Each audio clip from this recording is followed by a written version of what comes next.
Hello दोस्तों, नमस्ते। मेरा नाम है पक्षी और आप लोगों का बहुत बहुत स्वागत है पॉडकास्ट अनप्लग के चैनल पर। आशा करता हूँ आप लोग बहुत अच्छे होंगे।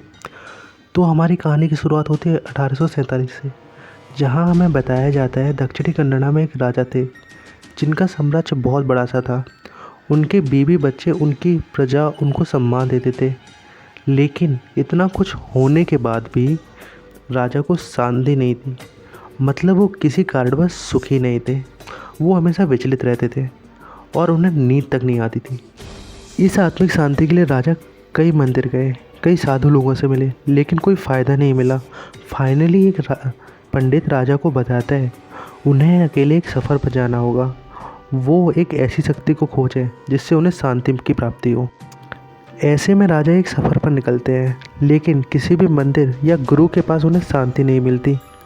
एक दिन वो जंगल से जा रहे होते हैं तो उन्हें वहाँ गुड़गुड़ाहट की आवाज़ सुनाई देती है। राजा इस आवाज़ से डरते नहीं है, क्योंकि उन्हें लगता है ये आवाज़ उन्हें प्यार से पुकार रही है। वो उसके पीछे पीछे जाते हैं तो वहाँ उन्हें एक पत्थर दिखता है जिसके सामने राजा अपनी तलवार समर्पित करते हैं, जिसके साथ उन्हें आत्मिक शांति मिल जाती है। और वो इस पत्थर को अपने साथ ले जाना चाहते हैं, लेकिन तभी गांव के लोग वहाँ आ जाते हैं। वो लोग राजा से कहते हैं आपको जो चाहिए वो ले जाइए, आप हमारे देवा पंजुर्ली को नहीं लेके जा सकते। तभी अचानक गाँव वालों में से एक इंसान के अंदर देवा खुद आ जाते हैं और वो राजा से कहते हैं अगर तुम मुझे अपने साथ ले जाओगे तो इन गांव वालों की रक्षा कौन करेगा। अगर तुम चाहते हो मैं तुम्हारे साथ आऊं तो तुम्हें गांव वालों को वहां तक ज़मीन देनी होगी जहां तक मेरी चीख सुनाई दे। बदले में मैं तुम्हारे साथ आऊँगा, जिससे तुम्हारी आत्मिक शांति बरकरार रहेगी तुम्हारी पीढ़ी दर पीढ़ी। और मेरे साथ गुलिका भी आएंगे। और ध्यान रखना, अगर तुम गलती करते हो मैं तो शायद तुम्हें माफ़ कर दूँ, लेकिन गुलिका माफ़ नहीं करेंगे। ये सब सुनकर राजा मान जाता है और वो देवा को अपने साथ लेकर स्थापित कर देता है। वहीं गांव वालों को काफ़ी ज़्यादा ज़मीन मिल जाती है। तभी राजा एक सुखी और संपन्न जीवन जीता है। अगर आपको वीडियो पसंद आती है तो चैनल को लाइक, शेयर एंड सब्सक्राइब करना ना भूलें। और यहाँ से कहानी 1970 में आ जाती है, यानी 150 साल आगे का वक्त, जहाँ उसी गांव में एक भूतागोला नाम का एक फेस्टिवल चल रहा होता है। दरअसल कर्नाटक में मनाया जाने वाला ये एक रिचुअल होता है, जहाँ पर तुला जाति के लोग अपने देव को खुश करने के लिए फेस्टिवल में एक परफॉर्मेंस के रूप में उन्हीं के जैसा एक नृत्य करके दिखाते हैं। यहाँ पर शिवा नाम के एक बच्चे के पिता परफॉर्मेंस कर रहे होते हैं। भूताकोला के दौरान हम देखते हैं उस राजा का वंश, यानी उनके बेटे का बेटा, वो गांव वालों से सारी ज़मीन वापस लेने के फिराक में होता है। वो कहता है वो कोर्ट जाकर सारी ज़मीन अपने नाम करा लेगा। तभी परफॉर्मर के अंदर देवा आ जाते हैं और वो कहते हैं तुम्हारे वंश की शांति के लिए ये ज़मीन गांव वालों को मिली थी। अगर तुम्हें ये ज़मीन चाहिए तो मिल जाएगी, लेकिन तुम्हारी शांति भी ख़त्म हो जाएगी। अब ये सब सुनने के बाद वो इंसान देवा को ना तो मान रहा होता है और ये तक कह देता है ये देवा बोल रहा है या परफॉर्मर बोल रहा है। इस पॉइंट पर देवा क्रोधित हो जाते हैं और वो कहते हैं तुम्हारा फैसला तो कोर्ट की सीढ़ियों पर ही हो जाएगा। और रही बात मैं देवा हूँ या परफॉर्मर, अगर आज के बाद मैं तुम्हें कभी दिख गया तो मैं परफॉर्मर हूँ वरना देवा। ऐसा कुछ कहकर शिवा के पिता मशाल लेकर जंगल की तरफ दौड़ जाते हैं और वो एकदम से गायब हो जाते हैं। इस दिन के बाद शिवा के पिता को कोई नहीं देख सका। और रही बात राजा के वंश की, वो इंसान सच में कोर्ट की सीढ़ियों पर खून की उल्टियाँ करके मर जाता है। अब यहाँ से कहानी 1990 में आती है, जहाँ शिवा अब बड़ा हो चुका है और अब हम उसे कमुड़ा में पार्टिसिपेट करते देखते हैं। अब जिन्हें कमुड़ा नहीं पता मैं उन्हें बता देता हूँ, बफेलो रेस में बफेलो ओनर भी उनके साथ रेस करते हैं और इसे ही कन्नड़ा में कमुड़ा कहा जाता है। रेस में शिवा बफेलो को काफ़ी तेज़ भगाता है और जीतना भी उसे ही चाहिए था, लेकिन बेईमानी करके वहाँ के लैंडलॉर्ड की बफेलोज को जिता दिया जाता है, जिस वजह से शिवा और लैंडलॉर्ड के लोगों में भिड़ंत हो जाती है। अंततः लैंडलॉर्ड शिवा को ही मेडल और पुरस्कार दे देते हैं और वो अपने आदमियों पर गुस्सा करते हैं बेईमानी के लिए। अब इस पॉइंट पर मैं आपको कहानी के कुछ कैरेक्टर के बारे में बता देता हूँ, ताकि आपको आगे चीज़ें आसानी से समझ में आ जाएं।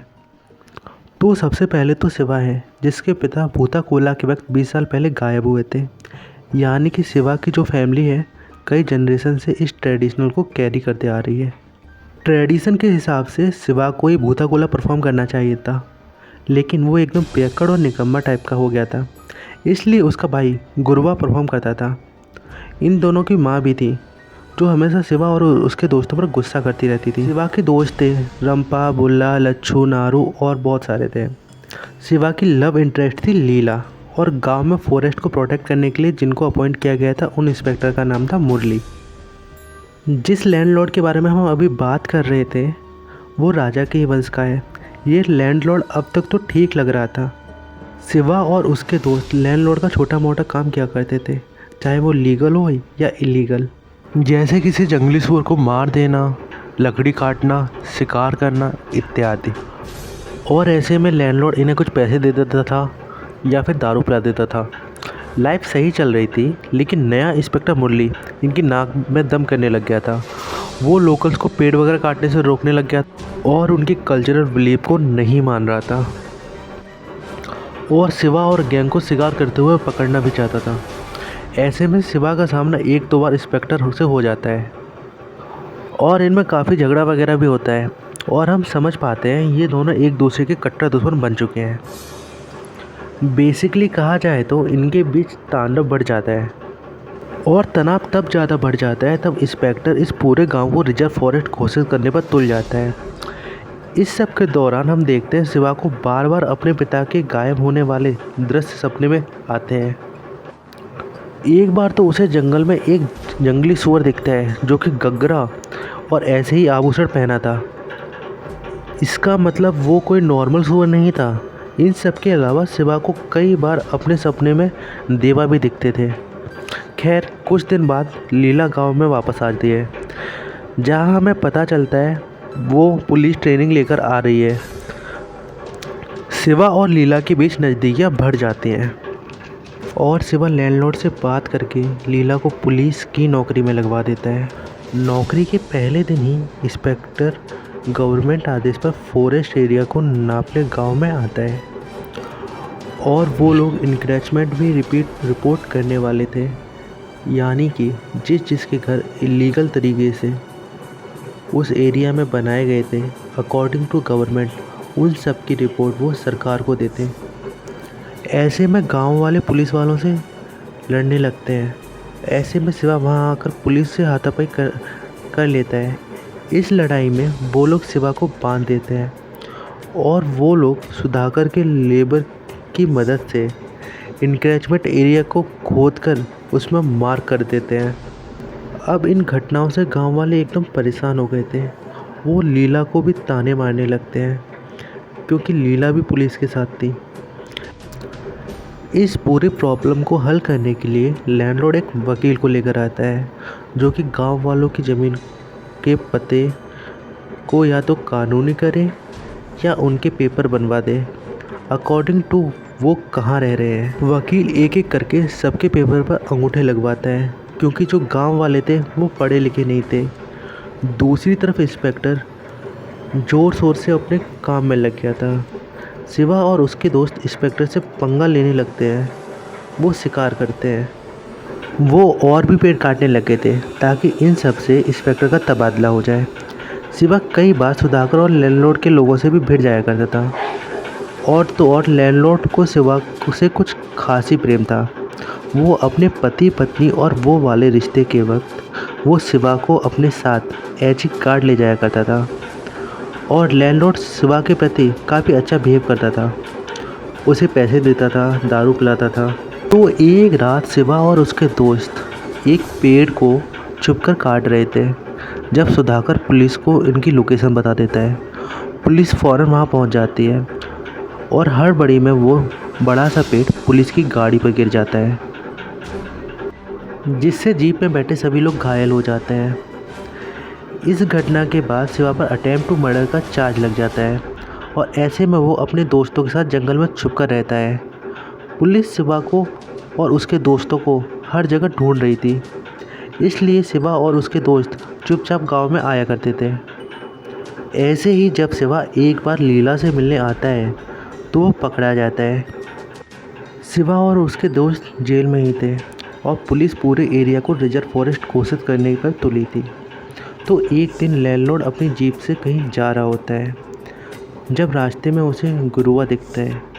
लैंडलॉर्ड जीप में गुरुआ को बैठा लेता है और एक जगह ले जाकर गुरुआ को बताता है कि कैसे ये पूरी ज़मीन उसकी है और अगर गुरुआ चाहे तो वो उसे 5 एकड़ ज़मीन दे देगा। बदले में गुरुआ को अपने परफॉर्मेंस के समय ये बोलना है, गांव वाले अपनी सारी ज़मीन लैंडलॉर्ड को लौटा दें। यहाँ हमें लैंडलॉर्ड का असली खेल समझ में आता है और गुरुआ ऐसा करने से मना कर देता है। गुरुआ कहता है देवा कभी ऐसा होने नहीं देंगे, और ये सुनकर लैंडलॉर्ड गुरुआ को मार देता है। फिर वो सुधाकर की मदद से लाश को ठीक वहीं छोड़ देता है जहाँ भूताकोला हुआ करता था। गांव वाले गुरुआ को मृत पाकर बहुत परेशान होते हैं और अगले दिन लैंडलॉर्ड इनके पास आकर सांत्वना जताने लगता है, जैसे उसे पता ही नहीं कि गुरुआ को कौन मारा। दूसरी तरफ इंस्पेक्टर को पता चलता है कि लैंडलॉर्ड ने वकील की मदद से गांव वालों की पूरी ज़मीन अपने नाम कर ली है। मतलब अब सब कुछ लैंडलॉर्ड का हो चुका है। गांव वाले पढ़े लिखे नहीं थे, इस बात का फ़ायदा उठाकर लैंडलॉर्ड ज़मीन हड़प चुका है। ऐसे में इंस्पेक्टर डिसाइड करता है वो गांव वालों की मदद करेगा। और यहाँ हम समझ पाते हैं इंस्पेक्टर कोई बुरा आदमी नहीं था, बल्कि वो बस फॉरेस्ट को बचाना चाहता था, चाहे उसके लिए उसे किसी से भी भिड़ना पड़े। इसके बाद गांव वाले गुरुआ की मौत की खबर शिवा तक पहुंचाते हैं और ये बात पता लगते ही शिवा एकदम टूट जाता है। यहाँ मैं आपको एक बात बता देता हूँ, जिस रात गुरुआ को मारा गया था उस रात शिवा को एक सपना आया था जिसमें गुरुआ देवा के रूप में उसके सामने रो रहा था। शिवा को हमेशा देवा के सपने आते थे। लैंडलॉर्ड को पता लगता है इंस्पेक्टर शायद उसके काम में टांग अड़ाएगा, इसलिए वो शिवा को जेल से छुड़ाकर उसे यह केस देता है गुरुआ को इंस्पेक्टर ने मारा है। ये सुनकर शिवा तुरंत लोहार के पास अपनी तलवार को शार्प करने लगता है ताकि वो इंस्पेक्टर को मार डाले। लेकिन यहाँ लोहार शिवा को बताता है कि जिस दिन गुरुआ मारा गया था उस दिन उसने गुरुआ को जीप में लैंडलॉर्ड के साथ देखा था और वापस आते वक्त लैंडलॉर्ड अकेला था, यानी कि गुरुआ को लैंडलॉर्ड ने मारा है। शिवा इस टाइम पर नशे में था, लेकिन वो भी इस बात को समझने लग जाता है और इस बात पर भरोसा तब हो जाता है जब लैंडलॉर्ड के आदमी शिवा पर हमला करने लगते हैं। इस लड़ाई में शिवा उन पर भारी पड़ता है और लड़ाई के बाद शिवा लैंडलॉर्ड के पास जाता है और उसे धमका देता है। दूसरी तरफ शिवा बाइक पर बढ़ता है, जब दूसरी तरफ रास्ते में उसे देवा दिखते हैं, जिससे शिवा का एक्सीडेंट हो जाता है। शिवा एक मसाल लेकर जंगल में जाता है, जहाँ पर उसे फिर से वो गहनों वाला सुअर दिखता है और वो उसका पीछा करते हुए शिवा ठीक उस जगह पर पहुँचता है जहाँ उसके पिता गायब हुए थे। यहाँ शिवा को देवा की आवाज़ सुनाई देती है जो कि उसका मार्गदर्शन करती है। इन सब के बाद शिवा गांव पहुंचता है, जहां वो एकदम शांत सा दिखाई दे रहा होता है। वो गांव वालों को बता देता है कि गुरुआ को लैंडलॉर्ड ने मारा है। वहाँ इंस्पेक्टर भी होता है जो गांव वालों को समझाता है अगर इस ज़मीन को रिजर्व फॉरेस्ट करार दिया गया तो लैंडलॉर्ड को भी ये ज़मीन नहीं मिल पाएगी। इसके बाद कोर्ट में अर्जी देकर गांव वाले यहाँ रह सकते हैं। दूसरी तरफ लैंडलॉर्ड डिसाइड करता है वो अपने आदमियों की मदद से पूरे गांव को ही ख़त्म कर देगा और इसलिए वो कई लोगों के साथ वहां आकर गांव वालों पर हमला कर देता है, जहां गांव वाले भी लड़ते हैं और गांव वालों के साथ साथ केवल शिवा ही नहीं बल्कि इंस्पेक्टर भी था। यहां काफ़ी घमासान लड़ाई होती है, जहां दोनों साइड के कई लोग मारे जाते हैं। जहां लैंडलॉर्ड एंजॉय कर रहा था, इस भयानक हाथापाई में शिवा का दोस्त बुल्ला भी मारा जाता है। और लड़ाई में एक पॉइंट आता है जब सुधाकर भी लैंडलॉर्ड के खिलाफ चला जाता है। सुधाकर भले ही बुरा इंसान था, लेकिन उसे बहुत ज़्यादा बुरे काम करने में बुरा लगता था और लास्ट में वो पलट ही गया। इसका परिणाम ये हुआ कि लैंडलॉर्ड सुधाकर को भी मार डालता है। शिवा लड़ते हुए लैंडलॉर्ड की तरफ बढ़ता है, लेकिन लैंडलॉर्ड का एक ताकतवर आदमी शिवा को गर्दन से पकड़ के उसे हवा में लटका देता है। ऐसे में शिवा का शरीर शांत पड़ जाता है और हमें लगता है शिवा मारा गया। शिवा की मौत के साथ लैंडलॉर्ड अपनी जीत घोषित करता है और वो गांव वालों को उल्टी सीधी बातें बोलता है।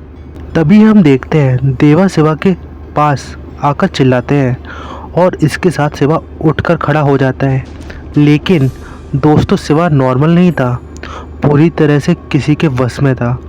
उसे देखकर क्लियर था उसके अंदर गुलिका देव आ चुके हैं और वो एक एक करके लैंडलॉर्ड के सभी लोगों को मार गिराता है।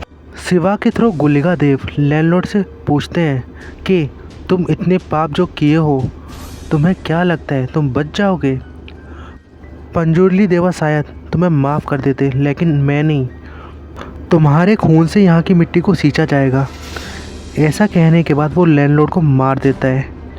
यहाँ से कहानी कुछ दिनों के बाद की दिखाई जाती है, जहाँ हम शिवा को भूताकोला करते देखते हैं और वो इंस्पेक्टर और बाकी गांव वालों को यहाँ का भार सौंपता है। यहाँ लीला को प्रेग्नेंट दिखाया जाता है, मतलब लीला के पेट में शिवा का बच्चा था। और इसके बाद ठीक शिवा अपने पिता की तरह जंगल में भागता है। वहाँ शिवा के देवा और उसके पिता के देवा एक दूसरे को देखते हैं और वो दोनों एकदम से गायब हो जाते हैं। यानी शिवा को भी उस दिन के बाद कोई नहीं देख पाया, शायद इसलिए कि लड़ाई के टाइम पर ही शिवा की मौत हो चुकी थी। उसे ये एक्स्ट्रा ज़िंदगी देवा दिए थे ताकि वो अपना काम पूरा कर सके। यहाँ होता है हमारी कहानी का अंत। मिलते हैं अगली कहानी के साथ। चैनल को लाइक शेयर एंड सब्सक्राइब करना ना भूलें। Thank you.